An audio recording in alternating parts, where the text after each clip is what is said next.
aboard the massive subway system of New York City, where the melting pot of creationistic evolution is bubbling and boiling and ready to spill over on all those that seek to sneak a taste, and careful not to waste, and do make haste, because there's about 40,000 of us running late to that next gate of hell.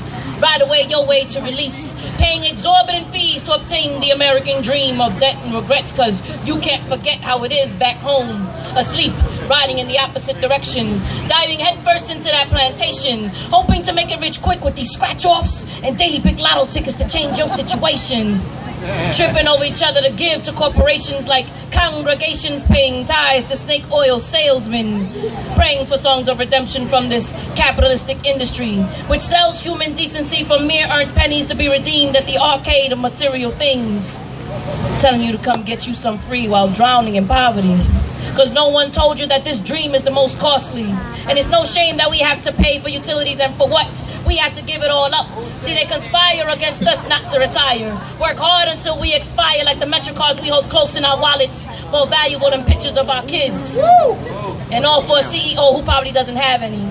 Now picture the imagery of a perfect mutiny if only we had the balls enough to expose, but no, we don't so. Meanwhile, he's living on not-so-virgin islands, sipping blood, sweat, and tear martinis on your dollar and dime, committing white-collar crimes, lost souls and lives, believing the told lies of what has become of this greedy, seedy, money-hungry city come undone, and you're the one who supports and proudly purports that you're a great team player, a decent wage-earning taxpayer, and you're still riding these death traps that aren't getting any safer, built on cheap slave labor. More diseases and bacteria in a simple sneeze can change your whole criteria and priority in life, but who gives it, right?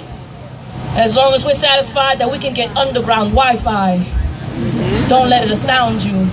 They're bound to confound the surround sounds of your slowly dying, fading out by the soothing music streaming, screaming at your devices. Have us believe that fantasy is real. Commercial appeal to repeal truth as they're plastered all over trains. It's no mistake they're the most at eye level. Selling Android phones and iPads, needless, questionable, fashionable fads to make you forget your ride into oblivion. But it's okay. I'm just like you, trapped. Paying fares for those that aren't fair on welfare, but who cares?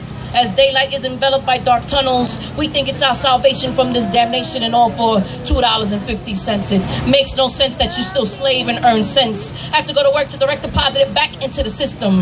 Insane, cyclical victims, holding on to depleting futures and deferred dreams, slowly dipping into our minimal savings, thinking we're slipping when competing against the haves, as we have not an ounce of dignity nor self-respect. Nonetheless, it's pure ingenious, especially to those who hold special interests. And after all this city does, making you cynical, it's typical. It strips you of humanity, have you on the floor as you beg and plead. This stratified society will have no remorse, kicking you out saying, stand clear of the closing doors, please. Boom, boom.